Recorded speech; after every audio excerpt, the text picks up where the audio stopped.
Can you tell me about your last job? Yeah, so my last job was at a residential group home, and it was for youth age 7 to 18, and they were dual diagnosis or ASD or acquired brain injury. And I was a support worker, so I supported them with their daily activities. Some of them needed help getting dressed, some of them needed help with feeding or, with just day to day activities. We also did some teaching, so we taught them, how to write and how to, for those that needed help with speaking, we did some speaking with that as well. Explain to me how your academic training has prepared you to step into this position. So, child and youth care, it's a 3-year program. We focus a lot on proper counseling skills, how to build therapeutic rapport with our youth. We do a lot of evidence-based program. We do a lot of interventions, and we do a lot of, looking at a youth social ecology and developing a plan that is based for them specifically and that will build resiliency in their life.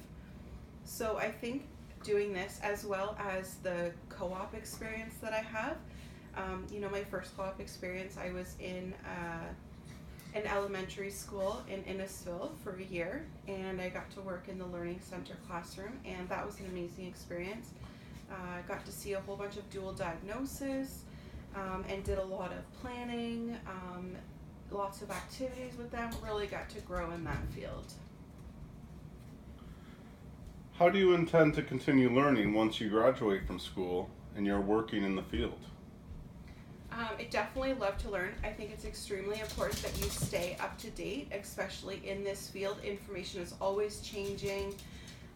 There's always new skills to be learned. So anytime that there's optional training involved, within the program or within the job, I'm definitely willing to take it. I think it's extremely important to stay up to date with CPR, of course. With CPI, that's something that you need, especially when you're working in a school. And just doing education and research, reading textbooks and, following up to date with the Child and Youth Care Association. They're really good at keeping up to date on what is new, guidelines and regulations.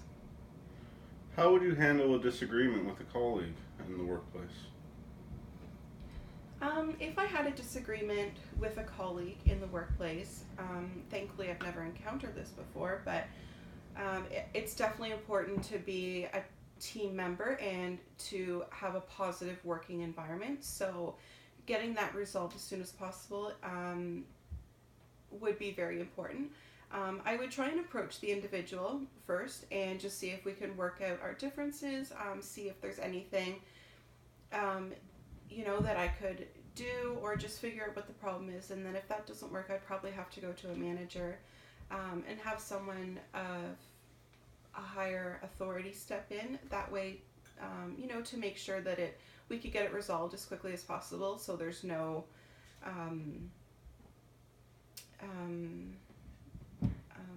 tension in the workplace. Very good. And lastly, why do you want this job? I want this job. Ever since I started school, I always wanted to work in the school board. I want to work with children. I want to help children. I love their smiles and the gratification of, teaching them something new, and then they can do it on their own.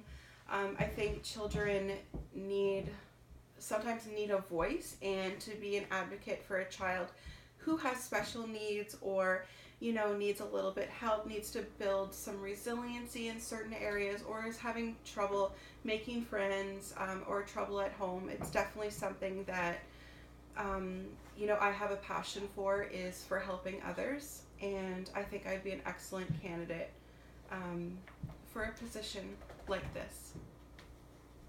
Thank you. Thank you.